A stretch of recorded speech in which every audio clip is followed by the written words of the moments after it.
Great pleasure to have you all with us in today's session of the Gerhard Center webinar series, The Aftermath of the COVID-19, the New Social Impact Ecosystem. This webinar series was launched on April 21st.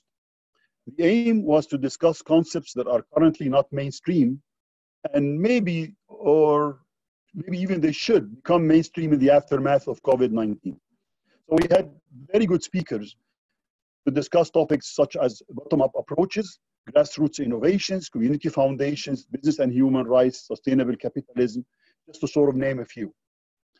Today is the eighth session. We have another great speaker, Hilary Pennigton, who will talk about a new age of philanthropy beyond charity. Hilary is the Executive Vice President of Programs at the Ford Foundation. In this role, she actually is overseeing all programs globally to ensure alignments between programs and offices. Hilary has been with the Ford Foundation since 2013. She started as a VP for Education, Creativity, and Free Expression.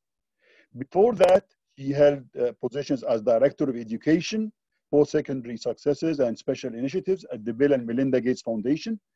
She was also the CEO and President of Jobs for the Future, and she serves on the board of the Center of Effective Philanthropy. Now, the rules of engagement, we're gonna have more like a slightly different format. I'm gonna ask Hilary 3 questions. She's gonna take about 8 to 9 minutes to answer each question. That's gonna be around 25 minutes. Then we're gonna allow a Q&A session. My colleague, Gary Mann, will take the questions. So if you have any question, please send it by chat box, Gary Mann. And then in the end, we will have a wrap up and a closing. So without much ado, the first question is for Hilary. Darren Walker, the president of the Ford Foundation, has recently published a book. The title of the book is From Generosity to Justice, a New Gospel of Wealth, in which he gave examples of how American philanthropy could give more to support systemic change that help achieve actual social justice than charity that addresses the symptoms of injustice. Now, my question is, what does it take to transform philanthropy in that way? Well, it's wonderful to be with you. Thank you very much for the opportunity to join you. And that, I think, is an extraordinarily important question for this time. You know, just to put it in the context that we are all living in, we are in a moment of dramatic historic change, geopolitically, economically, culturally, because of COVID-19. And so I think that, and it's a time that lays bare all of the inequalities in many of our societies in ways that we are only just beginning to see the impact of. So I think this question of what is philanthropy called to be and to do in a time like this is very, very fundamental. There are many ways to approach philanthropy. Charity is one, and the focus of charity traditionally has been, of course, to help relieve suffering.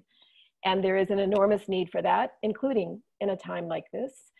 But at least for us in our own journey, as the Ford Foundation has come to focus primarily on inequality, we have felt we need to move beyond that. And I think every foundation needs to ask itself the question now, is what is continuing to do as we do enough?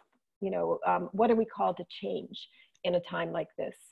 And if you think about a spectrum from charity to justice, sort of in the middle of that spectrum would be a lot of where many aid programs and many philanthropies also focus, which let's just call for argument's sake, development philanthropy. So this would be philanthropy that's focused on developing models, developing interventions, providing services.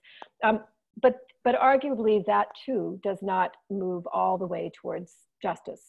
And in our own journey, because Ford is a foundation that for much of its 80-year history focused very, very much on development. We were founded after World War II. So in a time not dissimilar to this time of enormous turmoil, ferment, chaos, and suffering. And we originally focused a lot on seeing philanthropy as being the kind of innovative risk capital in a society that could allow new things to be tried and documented, assessed. And then we traditionally partnered with government to try to help those things be scaled. And there is still an enormous need for philanthropy to play a role like that. And many, many foundations, including the Gates Foundation, where I once worked, do that.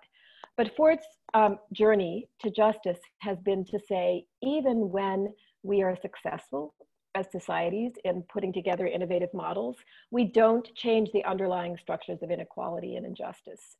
When you look at the ways in which people are prevented from participating in the systems that shape their lives, those have to do with issues of power.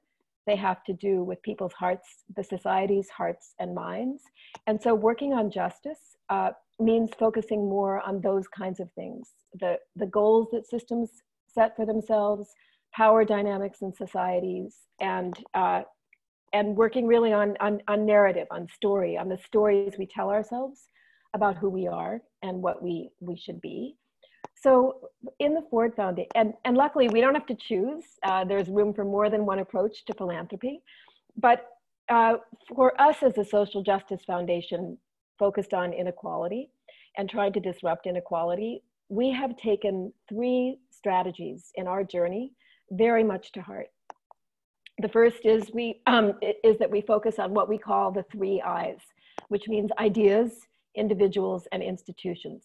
You know, the people that change societies are the kinds of leaders who have new ideas to solve problems that they see existing. An example of that for us would be Muhammad Yunus, you know, who started in Bangladesh with a microloan program, but created really essentially what has become the field of microfinance. So the Ford Foundation got behind him early and worked to support his ideas. And all through our history, we have funded individuals and individual talent, not expecting any particular narrow kind of return, but because we think individuals and individual leaders are part of what change society towards justice. The second thing is just to get behind ideas, the idea of microfinance, the ideas of women's rights, the ideas of human rights. Those are very, very important things that we have traditionally funded. And we feel ideas are as important to social justice as our models or interventions.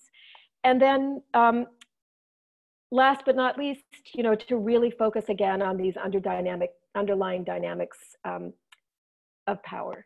So if we care about economic justice, we don't focus at Ford on things like financial literacy, although that's important. We focus on trying to stop predatory lending. You know, how do we really help make those kinds of journeys?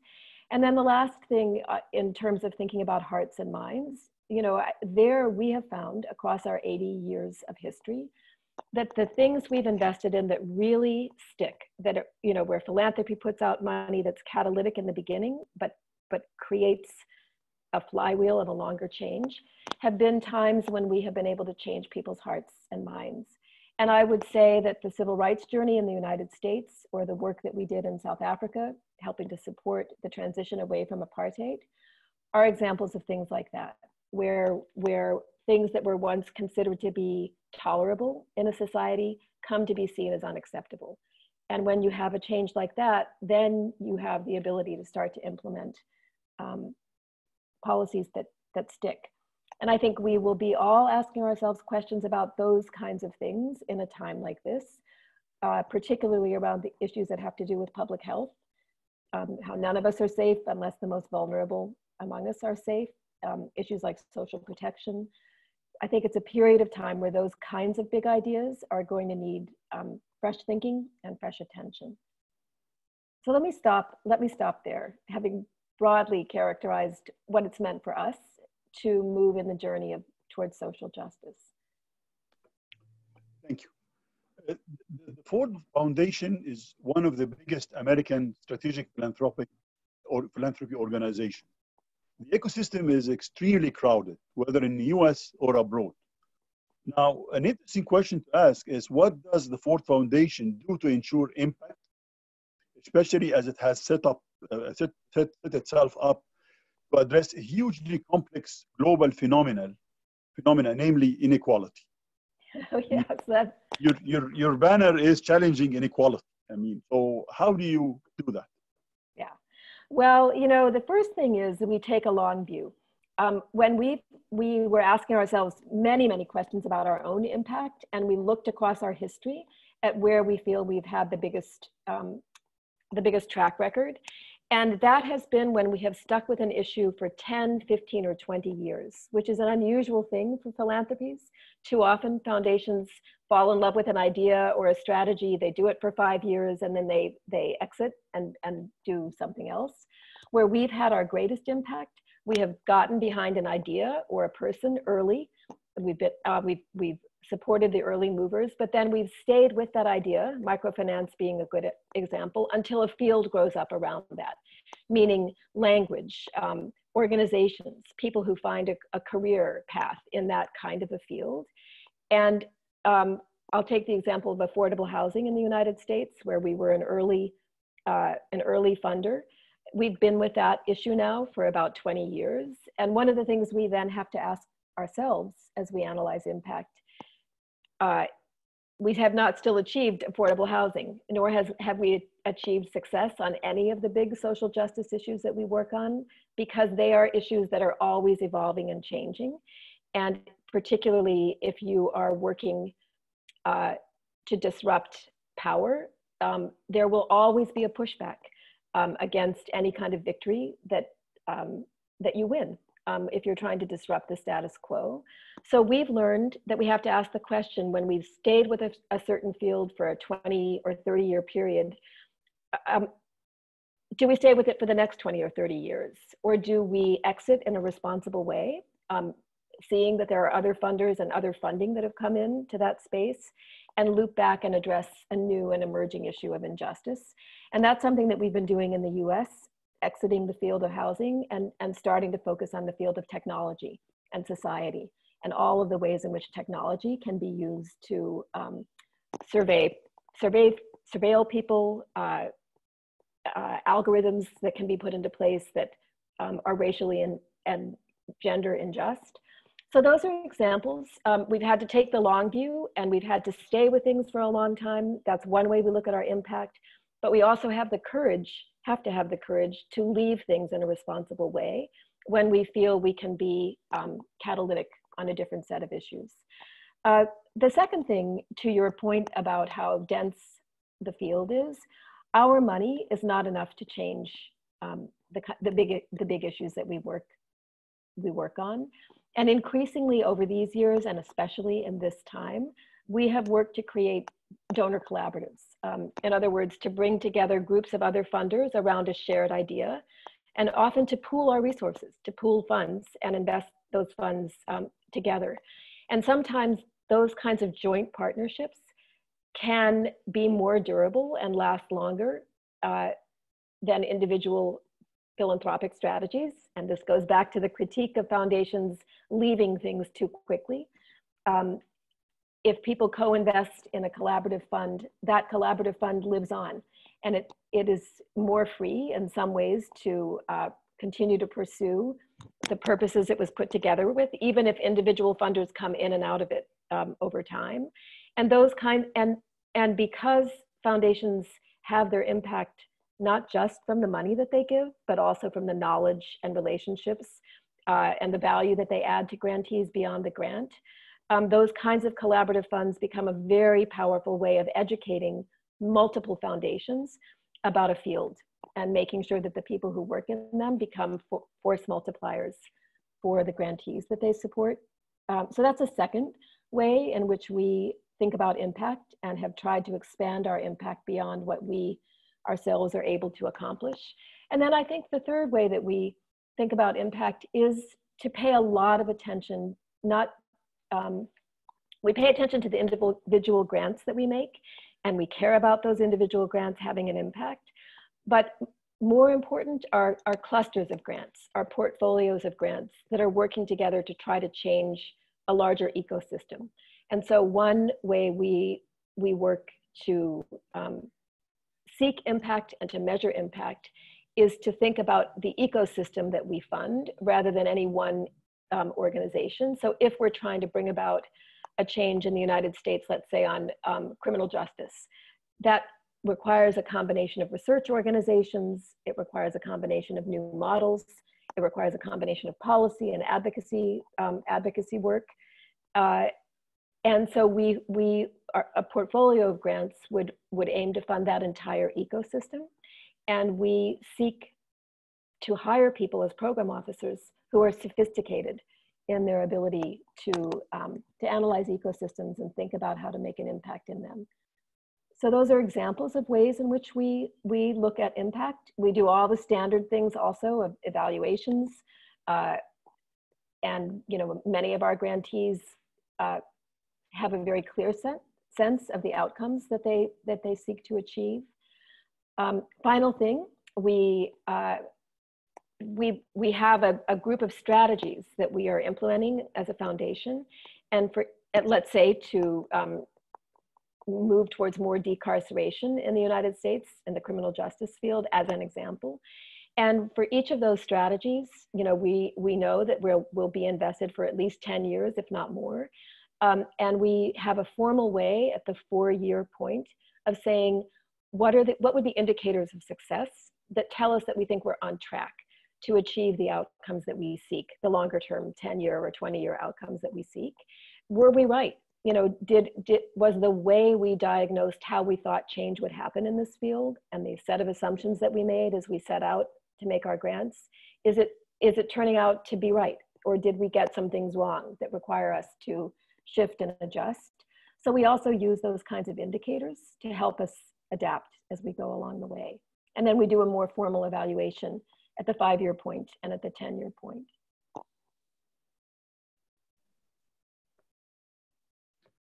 Okay, now the last point I would want to sort of bring to your attention is, how does the Ford Foundation understand its relation to its civil society partners, and how has this relationship evolved over time?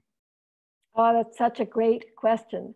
No foundation is any good without its grantees, right? It's all about the partners that we fund, and we very much believe that no complex problems can be solved without a robust civil society. So we have worked very hard to listen to the organizations that we fund and to try to become better partners to them over time.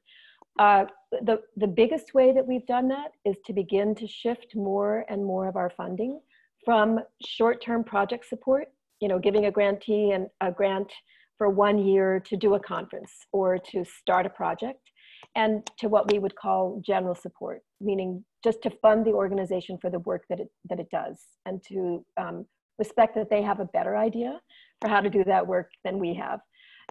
We prided ourselves, we took a hard look at this when Darren became president and I joined him. Each of us had run nonprofit NGOs in our careers, and we understood how hard it is for the leaders of NGOs to build a viable, powerful, and adaptive organization on the basis of 1-year project grants.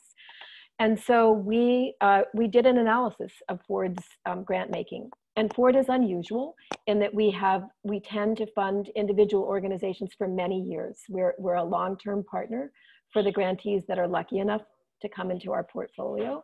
But the way that we were funding was to give them 1-year grants. And then the next year we would give them another 1-year grant. And it was always with a nod and a wink. Yes, of course we'll be funding you again. But in fact, that's not a way to build strong organizations. And for the executive directors and leaders of those organizations, they never could have enough confidence about where their next funding would come from to start something big, a new kind of initiative, to follow an instinct and say, I see an opportunity here and I want to move my own resources to pursuing that opportunity. So we have now shifted through our Build initiative to give multi-year grants. These are 5-year grants, and each of those grants includes a component to help the organization strengthen itself, look at whether it's paying people adequate salaries, build up a reserve to help in times of crisis, or to enable them to be able to be the first mover on their own idea and not have to go cap in hand to a funder and say, would you please fund me to pursue this emerging opportunity? So we think that those two ways, giving more general support and giving longer term funding in a predictable way, are ways to be better partners to civil society organizations. We are also increasingly focused with our civil society partners on their own issues of succession and leadership development. For many of the kinds of organizations that Ford funds, they were started by a founder, a passionate person who's been there now for many, many years, and who often has not paid adequate attention to bringing up the next generation behind them. And one of the things we have found as we give more multi-year predictable support is many of those long-term founders finally think, oh, I can retire, I can move on, I can see a path to security for this organization that is like my child, and I can step aside to let the next generation come forward. So interestingly, across the portfolio of what we call our build grantees, of whom there are now over 300, about a third of them have experienced leadership transitions in the time since we made those original grants. And so that has gotten us into thinking much more deeply with those organizations about how to help new leaders who come after long-standing leaders succeed. So those would be some examples of ways in which we are trying to become better partners for our civil society organizations. I guess I'd say the last one is to try to network them with each other. You know, when you're in a foundation, you are in a unique place of privilege in that many, many ideas flow to you because everyone wants to have a conversation with you because they want the resources that you control. And so you often can have a bird's eye view of a field. And one of the things we try to do is to connect our grantees to each other and also to connect them to other funders, you know, to work really actively to make sure that they get resources. And that is especially important in parts of the world where there is not as well developed a tradition of philanthropy as exists in the United States. So in places like Indonesia, for example, where we have an office, we often represent a disproportionate amount of an organization's budget. And we have to work really, really hard to make sure that that organization gets introduced to other funders. And that's part of our job. I like to say to our program officers, you know, it's malpractice if we fund an organization for a long period of time and then step away from it without trying to help it become more resilient and more stable financially. That's part of our job as partners.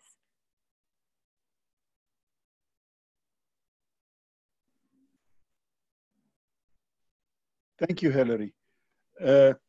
I want to just comment. I mean, Gerhard Center is one of the recipients of support from the Ford Foundation.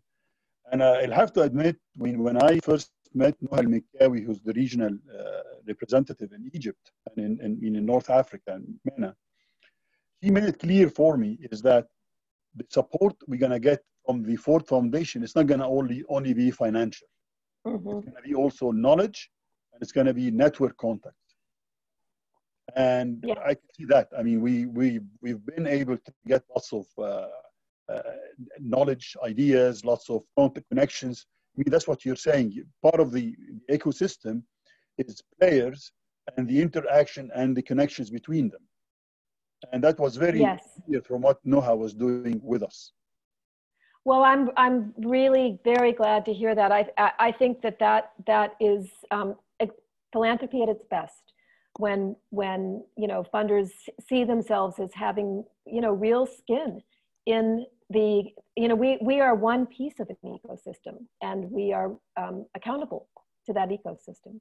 And I think that's especially true because every foundation, no foundation will stay with any one organization or any one issue forever, right? And if you are someone who is raising resources, as you are, and as I used to be, it can be exhausting because every year you have to replace the resources that you raised the year before in order to continue the work. And so unless funders take a long-term view and they see part of their job being to help make the connections that replenish resources, we make our grantees very vulnerable, and we make the leaders of those organizations spend too much time worrying about where the next dollar will come from, and give them therefore too little time to focus on the work that we need them to do. The other interesting thing about the Ford Foundation, and I would like to sort of comment, is that you have a thought leadership and not just in philanthropy per se. I mean, it's also in responsible business at large. One of the interesting things, I mean, as a school of business that I would love to say, I mean, and I know Ford Foundation are not very fond of it. The current structure of the MBA program is actually a late 1950s, early 1960s Ford Foundation project. Yes, I know. Yes, I mean, many people do not know this. I mean, the other interesting thing is that when you look at many of the initiatives or responsible business, whether just economy, the B Corp Lab, for example, the impact investment, business and human rights, the community development associations, you're gonna find when you're talking about the formation of standards, the concept, the funding of institutions, you're gonna find that the Ford Foundation is one of the leading backers of those kind of an initiative.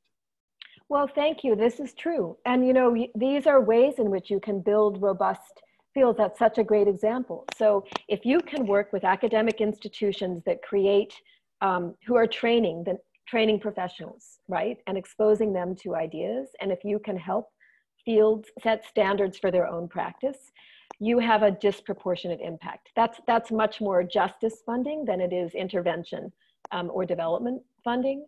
And in the field of impact investment now, which we, as you are correct to say, not only have we ourselves tried to walk that talk. So our board has approved our spending up to $1 billion of our endowment as an impact investor ourselves, understanding that we may not get full return, market return from those investments. But we are also trying to fund the field, the ecosystem of impact investing, meaning how do we make sure that there are real standards for what impact investing means so that people aren't, in a sense, whitewashing those dollars. And so that's a great example, I think, of a way in which a foundation can try to build something that lasts beyond the grants. Absolutely. And thank you for the thought. You know, I think we do aspire, not every foundation does aspire, but we do aspire to be thought leaders in our fields. And our ability to do that actually has a lot to do with the kinds of people that we hire. You know, people like Noha El-Makawi and others in our MENA office. So we tend to hire people who are experts in their fields and who have curiosity about the evolution of a field. Absolutely, absolutely. Now I'm gonna pass the floor to Kariman, and we're gonna go through rounds of questions. Again, if you have any question to Hilary, please send it via the chat box. Kariman, floor of yours. Thank you so much, Hilary. That was so insightful, the least I could say. We have a couple of questions. I will do it like 2 by 2. Is that okay with you? Yep, okay. That's fine. Okay, the first one. Hilary, could you please talk a bit about your experience in collaborative philanthropy with like-minded organizations? Does it work? And what are the main challenges that face you when it comes to such approach? That's the first one. The second one, what do you think are the main lessons Ford Foundation has learned about working towards justice in settings where right-based organizations, media, and civic activism are severely constrained? And how do you protect your partners in these environments? Oh, those are 2 great questions. So I am passionate about the issue of collaboration. And there's actually a lot, you know, you have to ask yourself, we have an expression, is the juice worth the squeeze? In other words, is the amount of time and energy it takes to make a good collaboration worth the outcome, the impact of that collaboration? And the Bridge Span Group has done a very interesting study of what kinds of collaborations have impact. And in general, what they found, and we have found as well, is that you need to go slow at first. You need to really work out with the collaborative partners exactly what your theory of change is, what kind of impact do you seek, what are going to be the values and principles that you use for decision making and for governance, and if you take, and what are the outcomes that you're trying to create. And if you take the time at the beginning to do that, rather than rush to make the big public announcement that you're all, you know, putting in money to a joint collaborative, you tend to be a lot more successful in the long run. And there are different kinds of collaboratives. You know, we participate in some that are trying to get capital to good organizations to help them scale and get bigger and have a bigger impact. And we also participate in others that are trying to really change a system. So we participate in something called CLUA, which is the Climate Land Use Alliance. And that is really trying to look at climate change and the relationship between indigenous peoples, who are the first protectors of the climate, and their access to land rights, you know, as part of climate change. So being clear on the outcomes and taking the time to do the work up front, I think are two critical things about collaboratives. You know, there are lots of different decisions that then get made as you go deeper into the relationship, including whether or not you hire a staff, or you staff the collaborative through part-time efforts, you know, of individual program officers from each foundation. But, you know, as I said before, we believe strongly in collaboratives because of their ecosystem impact and how they broaden and deepen commitment to a set of ideas and to learning that. So it's not just that the money is bigger than any one organization can give, but also the knowledge building. The second question, remind me, was?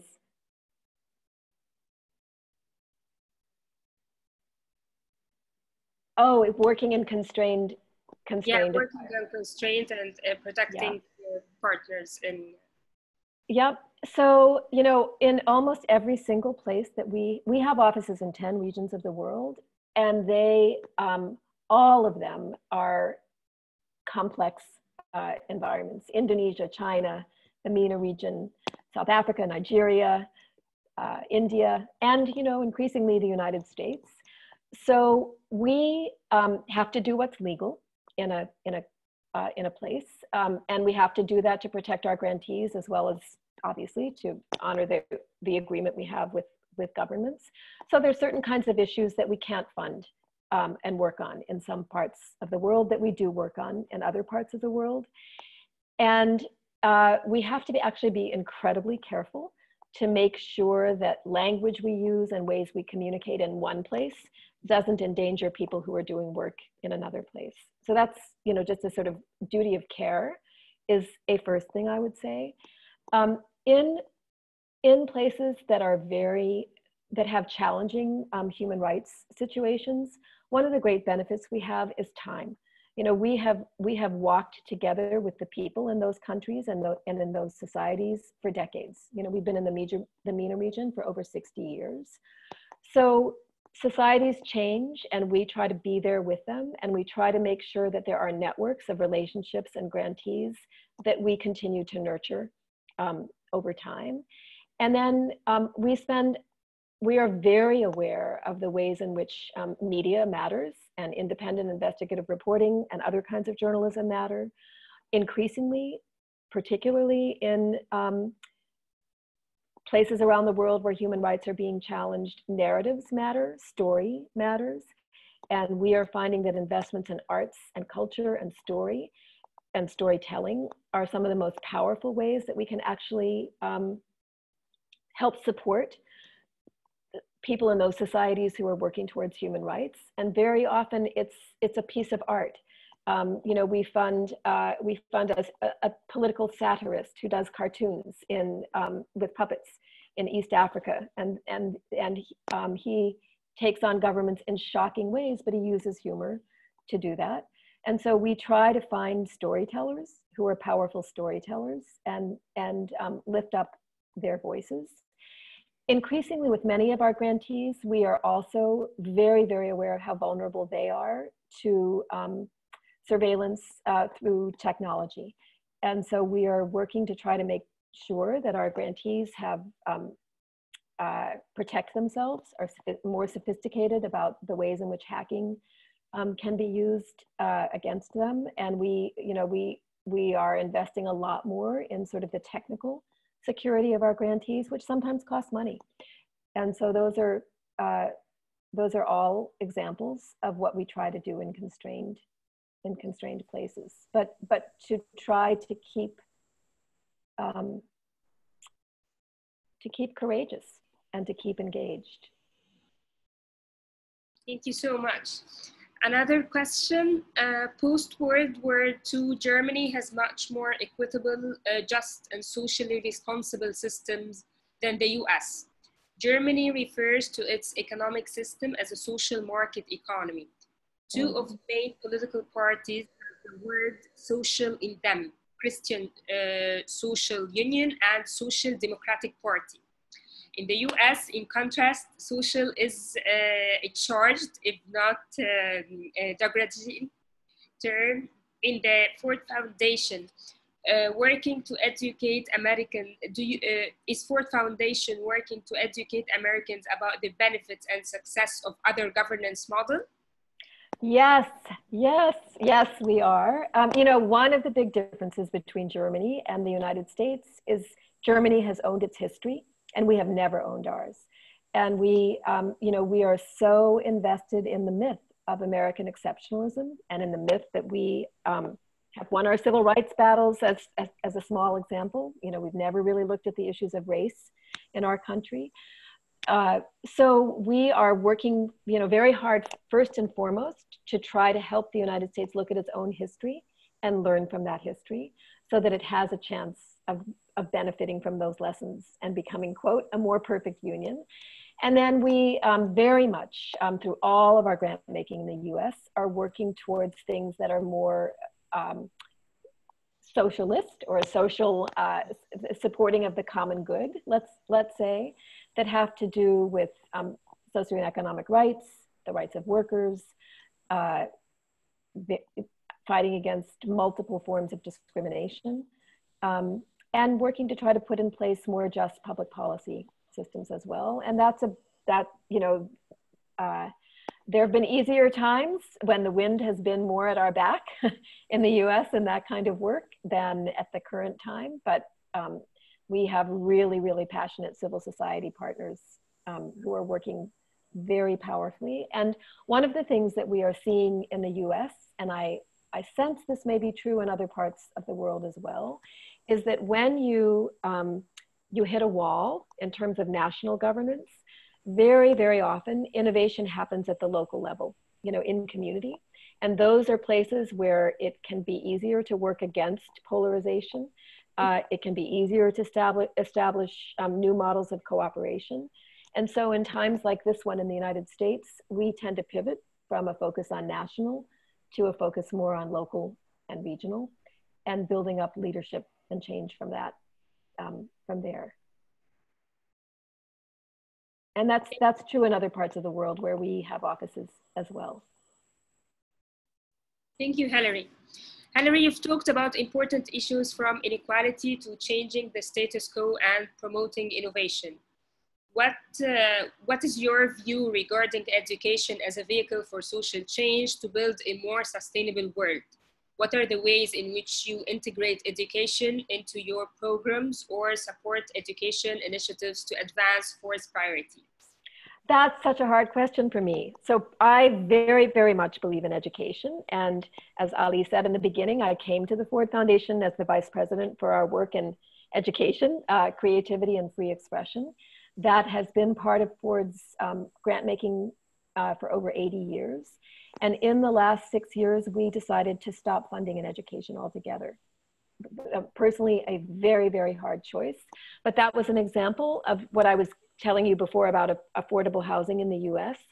Education is a complex set of issues, and it is, in order to do that work well, you have to understand how the system works in each nation where you fund, because it is national and regional policies that set education systems.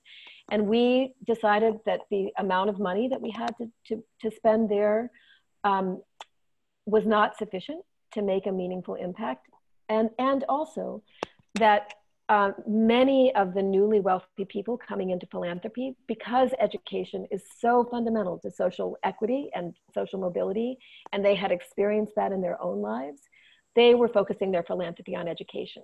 The body of work I led at the Gates Foundation is an example of that. So since so many new funders coming in to philanthropy were focused on education, we felt it was easier for us to pivot and to focus on other issues of social justice that are harder. And that people who are relatively new entrants into philanthropy are a little bit more nervous about. That said, I think investments in education is one of the single most important things philanthropy can do. And it can be across a range of things, you know, from quality of curriculum and teacher preparation to scholarships, and you know, which comes back to what it means to invest in individuals. And I think, you know, this is a place, having worked deeply with our MENA office over a number of years, I know that in the MENA region, there is a lot of philanthropic attention and interest to scholarships. And to my mind, that's a very, very good thing. In the US, we found that often when we are the most powerful way to give grants to scholarship focused both on the individuals, but also on the institutions. And where scholarships can be used to encourage institutions to find talent in populations that they don't ordinarily seek and see, and change their own practices to help sure that students who come from the margins are successful in their institutions, then our scholarships were more powerful than when we just invested in the person and assumed that giving them resource would automatically result in success. So those are examples, I think, of ways to do, you know, an incredibly important field of endeavor to fund education. Thank you, Hilary. Another question, how do you make sure that your philanthropic activities are well democratized and that the foundation is not imposing its ideology on communities they work with? That is something every foundation should ask itself, like written over the mirror every day. And it's a very, very hard.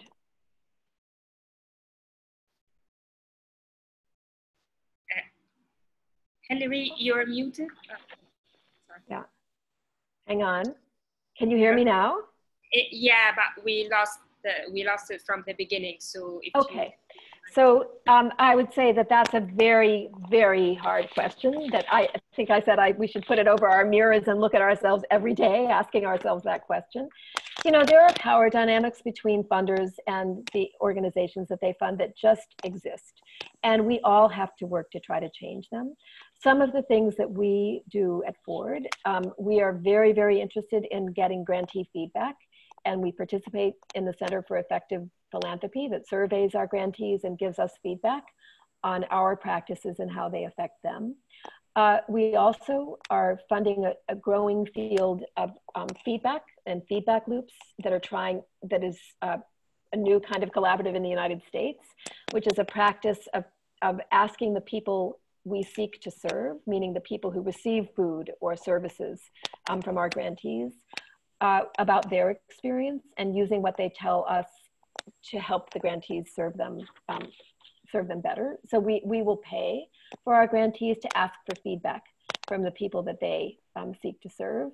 And then, you know, there is a growing pressure towards something called participatory grant making, which are a range of ways in which beneficiaries or grantees can actually participate in the shaping of foundation strategies and sometimes even in the decisions about grant making. And we are experimenting with some of that. For example, we do a lot of funding on disability rights, and we've created another funder collaborative with other donors. And there are a number of people who are disability rights activists who sit on that collaborative and co-create the rubrics that we evaluate grant applications for and help decide about the grants that we make. So those are a range of ways to work on those kinds of issues. They're not all comfortable. And it runs up against, most importantly, the points of view of foundation boards of trustees about what it means to be accountable. And that is a journey. I think it's often very, very difficult for people who are in the trustee role to feel that grantee input helps them be more accountable. And that's an issue we have to work on. Thank you, Hilary. We have someone from the audience who wants to know your view about changes that should happen in corporate philanthropy after the COVID-19. Yeah, I think that many corporations are doing very powerful and very good things. And they, you know, corporations are a piece of what societies need in order to be healthy and thriving. So, you know, here too, I think the ones that are beginning are more willing to look at underlying issues of inequity are very exciting. A number of corporations, for example, have joined collaborative funds that have to do with social protections in the US. So that's a piece, I think, of how corporate philanthropy can be more responsible. You know, a second is to move away from too much of a focus on their brand and on philanthropy that enhances the brand, and to understand, you know, to stay focused on the issues and putting in place the impact that they seek to have. And then I think the best corporations look at, understand their philanthropy as only one dimension of how they can make change. So their human resource practices, their hiring practices, how they treat their suppliers, how they see themselves as accountable stakeholders in their societies. You know, that to me is corporate, quote unquote, philanthropy at its best and most highly evolved. Okay. What are your expectations about the global philanthropic landscape after the COVID-19, especially that kind of philanthropy who work on social change? I think it's too soon to know. You know, there are many funders who are cutting back. You know, they watch their own philanthropic resources dwindle and they are deciding that they should step back. And so, you know, when we've looked at surveys coming from around the world, I think over 60%, maybe 70% of nonprofits are already experiencing declines in their funding. So that is a fairly pessimistic view that would say that there's going to be fewer resources. But then, you know, there's a contrary influence of many, many funders deciding that they need to step up. Some are deciding that they should spend down their resources or double what they put out in a given year because this is really a historic crisis that is going to call for so much more from all of us. You know, we at Ford are increasing what we pay out rather than decreasing it for exactly that reason. And then I think for those of us who have a more social justice point of view, it's a huge, if I can use the words, organizing opportunity to reach out to other funders and to try to help them see that these issues have been visible, you know, have been present for such a long period of time, and we can do more and we need to do more. And societies that ignore this kind of inequality do not and cannot thrive in the long run. So our hope is that it will create an opening for more funders to think more about the root causes of inequality and not just charity for the symptoms. Thank you so much, Hilary. Dr. Ali, would you wrap up? Sure. Hilary, I really thank you for a really a great session. Thank you for your valuable time. I also would like to thank Noham McCawi, who was supposed to actually moderate the session, but she was sick, unfortunately. I mean, she's getting better now. I want to thank her for arranging for the connection and for the continuous support of the Ford Foundation. Thank you. Now, we're gonna take a break next week for the end of Ramadan and Eid al-Fitr, Eid Mubarak. And in June, we will resume again with more interesting topics. Some of those interesting topics include, for example, social and solidarity economy and polarization and conflict resolution. just keep track of us and on our social media, Facebook, LinkedIn, and all that. And we'll send you an email. We should have a plan, a schedule of our sessions in June, and we'll be sending this with you before the end of, by early next week. Thank you again, Hilary. And thank you everybody for attending. It's been a pleasure. Thank you. My pleasure. Thank you. Thank you for having me. It's been a pleasure, man. Thank you for your time. We finished on time, right?